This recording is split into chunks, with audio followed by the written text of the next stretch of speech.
नमस्कार, मैं हूं पीयूष शर्मा और आप देख रहे हैं नेक्स्ट 9 न्यूज नेशन। अब बात करते हैं वैश्विक हिंदुस्तान की। आज बात करेंगे चीन और भारत की। चीन और भारत की जो दुश्मनी है वो नई नहीं है, बेहद पुरानी है। लगातार आप देखिए कि यहाँ पे चीन की तरफ से LAC पे यानी कि लाइन ऑफ एक्चुअल कंट्रोल पे हमले होते रहते हैं। लगातार यहाँ पे सीज फायर का उल्लंघन होता ही रहता है चीन की तरफ से। लेकिन जो ताजा मामला सामने आया है उस पर आज हम बात करेंगे।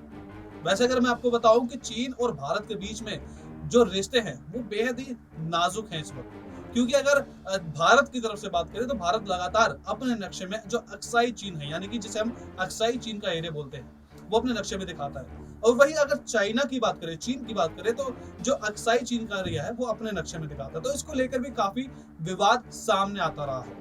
लेकिन आज हम बात करेंगे LAC की लाइन ऑफ एक्चुअल कंट्रोल की, कि पिछले बीते महीने में क्या क्या हुआ था वहां, कि कैसे चीन का एक विमान भारत की सीमा में घुसने की कोशिश करता है और उसे कैसे भारतीय सेना भगा देती है वहां से। तो इस पे आज हम चर्चा करेंगे और इसी पे हमने आपके लिए एक रिपोर्ट भी बनाई है कि कैसे चीन को कब कब चीन को भारत ने मात दी है। देखिए हमारी खास रिपोर्ट। चीनी लड़ाकू विमानों ने भारतीय फौज के करीब उड़ान भरी। चीनी वायुसेना ने एक बार फिर पूर्वी लद्दाख में तनाव बढ़ाने वाली हरकत की है। चीनी लड़ाकू विमान ने वास्तविक नियंत्रण रेखा यानी कि LAC पर पूर्वी लद्दाख में विवादित शिवालय क्षेत्र में के बहुत करीब से उड़ान भरी है। बताया जा रहा है कि चीन का फाइटर जेट भारतीय फौज के पोजीशन के करीब आ गया था। चीन की इस हरकत से सीमा पर एक बार फिर से माहौल तनावपूर्ण बन गया है। भारतीय वायुसेना ने तुरंत ही इसे लेकर विरोध दर्ज कराया है।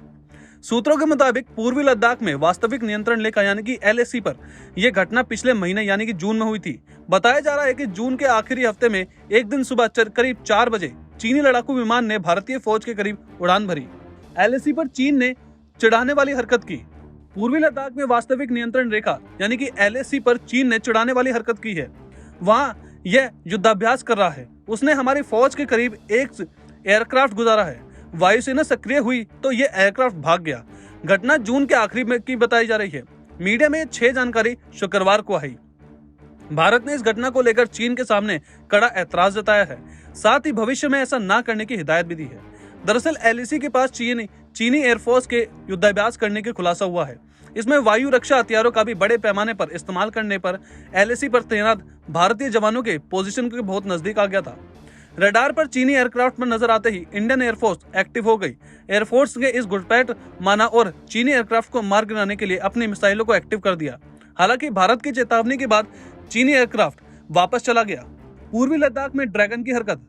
पूर्वी लद्दाख में चीनी लड़ाकू विमान के उड़ान भरने की हरकत को यहाँ के तैनात सैनिकों ने देखा और सीमा क्षेत्र में तैनात स्वदेशी रडार ने भी इसे कैच किया था।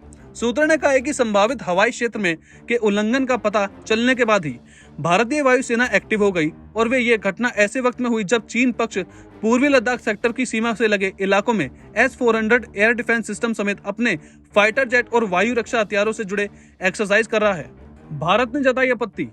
जानकारी के मुताबिक चीनी एयरफोर्स के पास बड़ी संख्या में फाइटर जेट है और मानव रहित विमान है, जिन्हें भारतीय क्षेत्र के पास स्थित पोस्ट पर तैनात किया गया है। इसमें होतान और गार गुस्सा के प्रमुख हवाई क्षेत्र शामिल हैं, जिन्हें पिछले 2 सालों के दौरान काफी एडवांस किया गया है। साल 2020 में ड्रैगन की पीपल्स लिबरेशन आर्मी PLA ने अपने सैनिकों को भारी संख्या में पूर्वी लद्दाख में भारतीय चौकियों की तरफ मोड़ दिया था, जिसके कारण क्षेत्र में आमने सामने का टकराव और कई संघर्ष हुए थे।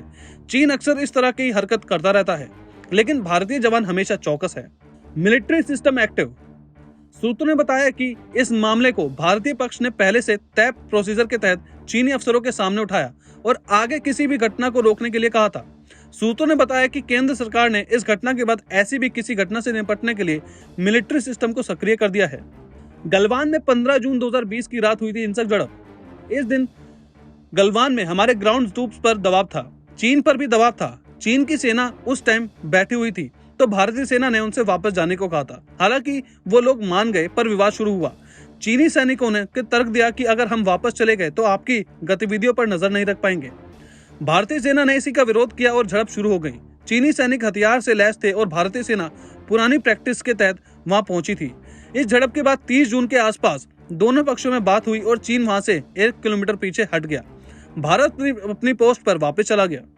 इस झड़प के बाद 30 जून के आसपास दोनों पक्षों में बात हुई और चीन वहां से 1 किलोमीटर पीछे हट गया। भारत अपनी पोस्ट पर वापस आ गया। गलवान घाटी हिस्सा। जून 2020 को गलवान घाटी पर चीन और भारत के सैनिक आपस में भिड़ गए थे। इस खूनी झड़प में जहां भारत के 20 सैनिकों की जान गई, वहीं चीन की तरफ से भी कई जान मारी गई। हालांकि चीन ने कभी अपने मृत और घायल सैनिकों की संख्या का खुलासा नहीं किया था।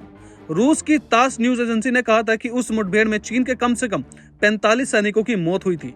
तास भारत चीन के बीच जारी सैनिकों के पीछे हटने की बातचीत पर जो रिपोर्ट निकाली थी, उसमें कहा गया था कि मई और जून में दोनों देशों की सेनाओं में भिड़ंत और इसमें भारत के 20 सैनिक और चीन के 45 जवानों की हत्या हुई थी। रिपोर्ट में कहा गया है कि इस घटना के बाद दिल्ली और बीजिंग में ने क्षेत्र में सैनिकों की संख्या बढ़ा ली है और दोनों तरफ 50-50 हजार सैनिक जुटा लिए गए थे।